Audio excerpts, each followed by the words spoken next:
ओम श्री साईनाथाय नमः। ओम श्री साईनाथाय नमः। ओम श्री साईनाथाय नमः। सभी साईं भक्तों को नमस्कार। कथा प्रारंभ करते हैं। जैसा कि पिछले भाग में आपको सुनाया था कि मधुर को लेकर बाबा द्वारका माई चले गए।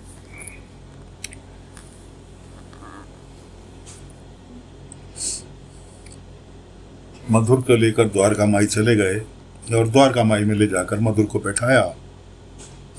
मधुर से कहने लगे कि अब जो कुछ भी दिल में बोझ है उसे हल्का कर लो। बताने से बोझ हल्का होता है कि क्यों शिशुपाल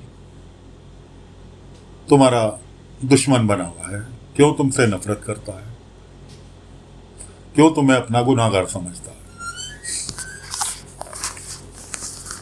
मधुर ने सुनाना चालू किया कि मैं अहमदनगर में टिकट चेकर की पोस्ट पर था। इत्तेफाक से उस दिन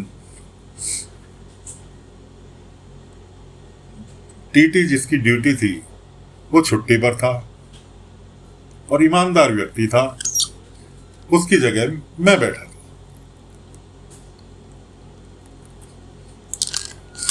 अचानक एक व्यक्ति आया और कहने लगा कि जी उसके बेटे की तबीयत खराब है। मैंने किसी दूसरे का टिकट ज्यादा पैसे लेकर उसे दे दिया। कुछ ही क्षणों उपरांत शिशुपाल आया। शिशुपाल की जो कि मैंने टिकट दूसरे को दिया था वो टिकट असल में शिशुपाल का था। शिशुपाल की और मेरी बहुत कहा सुनी हुई। शिशुपाल की ट्रेन छूट गई। ट्रेन क्यों छूट गई? क्योंकि ट्रेन में चढ़ने की जगह नहीं थी। बंबई में कुछ जलसा वगैरह होना था जिसके लिए हर कोई बंबई भाग रहा था।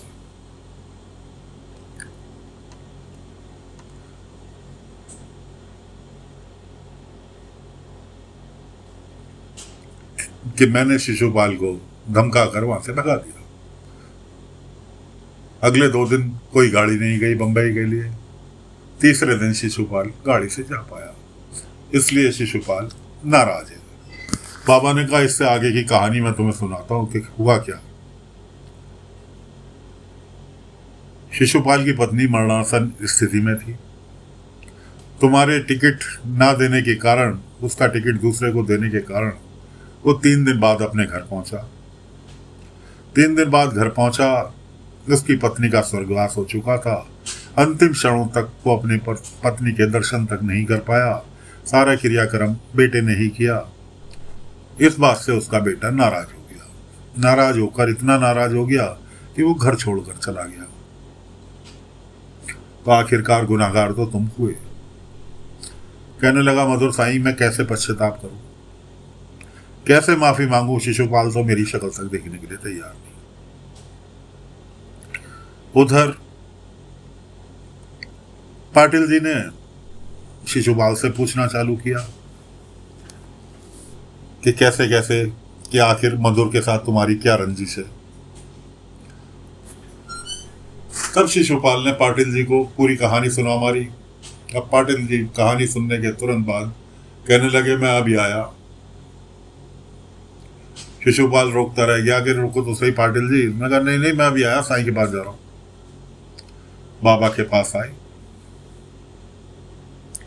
बाबा के पास आके कहने लगे साईं मैं गुनाहगार हूं।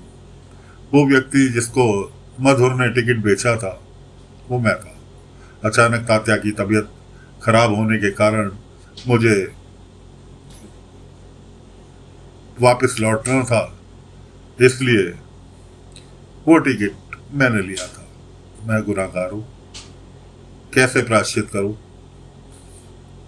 कितना तो मैं समझ गया कि शिशुपाल को तुमने मेरे यहां रुकाकर मेरे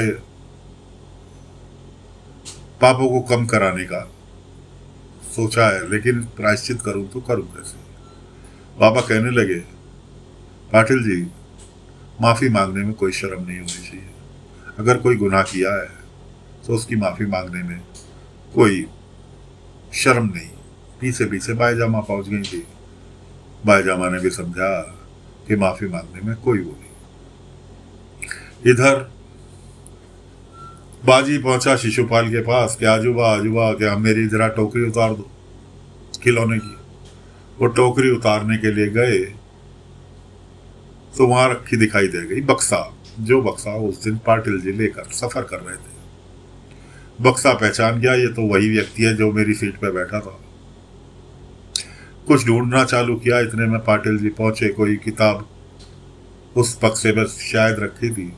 पाटिल जी कहने लगे, शिशुपाल शायद तुम ये ढूंढ रहे हो। शिशुपाल वहीं रुक गया। पाटिल जी कहने लगे, शिशुपाल वो व्यक्ति मैं हूं, और मैं बहुत शर्मिंदा हूं कि मेरे से उस दिन ये गुनाह हुआ।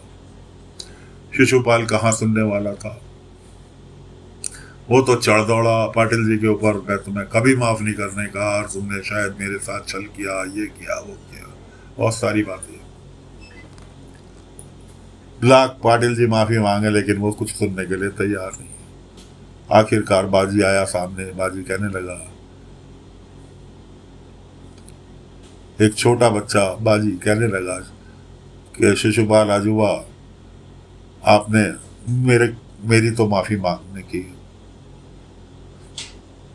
क्या आप रुक जाओ। लेकिन शिशुपाल ने उसकी भी नहीं सुनी। तब बाबा वहां प्रकट हुए। बाबा कहने लगे कि शिशुपाल जाना है, शौक से जाओ, ना तो मैंने तुम्हें यहां जबरदस्ती रुकाया, कि मैं इतना चाहता था कि तुम जिस परिवार के साथ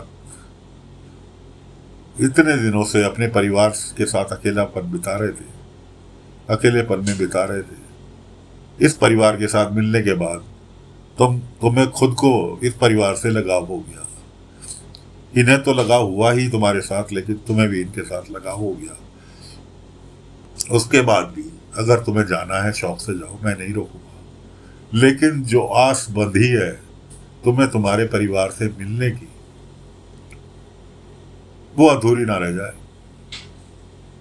इसलिए मेरा कहना यह है कि जब तक वो तुम्हारी परिवार से मिलने की आस पूरी नहीं हो जाती, तब तक यहीं रुको और समय का इंतजार करो। शिशुपाल की कुछ समझ में आया और जाकर रुक गया। अगले दिन शिशुपाल ने बाजी को एक घड़ी भेंट की। हुआ यह था कि शिशुपाल का और उसके पोते का जन्मदिन एक ही दिन होता था, और दोनों दादा पोते एक ही दिन जन्मदिन मनाते थे। शिशुपाल ने अपने पोते के लिए एक घड़ी खरीदी थी, जो कि पोता न पास न होने के कारण उसने बाजी को वो घड़ी दी। कहने लगा, बाजी से कहा कि ये मैंने पोते के लिए ली थी, लेकिन पोता तो है नहीं, इसलिए ये घड़ी तुम रख। बाजी ने वो घड़ी दिखाई पाटिल जी को आके कि आजूबा आजूबा, ये घड़ी शिशुपाल आजूबा ने मुझे दी है। पाटिल जी बाजी से कहने लगे, बेटा मैं तुझे ऐसी ही घड़ी ला दूंगा दूसरी, फिलहाल ये घड़ी मुझे दे दे। बाजी छोटा बच्चा था, उसने दे दी कि ठीक है आजूबा। वो घड़ी लेके पाटिल जी पहुंचते हैं साईं के पास कि साईं, प्रायश्चित का मार्ग मिल गया, ये घड़ी मुझे शिशुपाल के पोते के पास तक पहुंचानी है। बाबा कहने लगे बिल्कुल पहुंचाओ, लेकिन साईं ये तो बता दो उसका पोता है कहां।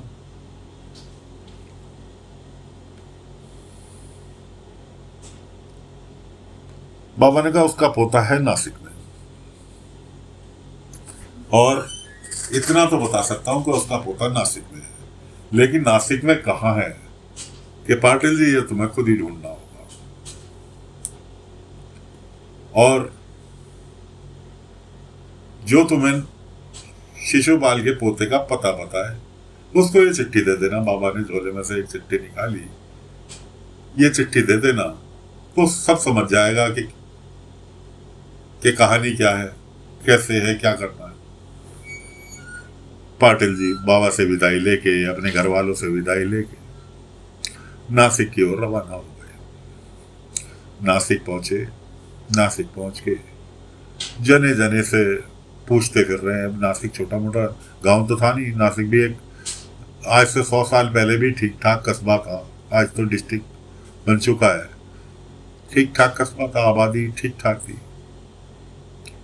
जने जने से पूछते भटकते फिर रहे हैं, लेकिन कोई शिशुपाल के बेटे का पता बताने के लिए तैयार नहीं। आखिरकार पाटिल जी, पानी जो साथ में था वो भी खत्म हो गया और बेहोश होकर जमीन पर गिर गए।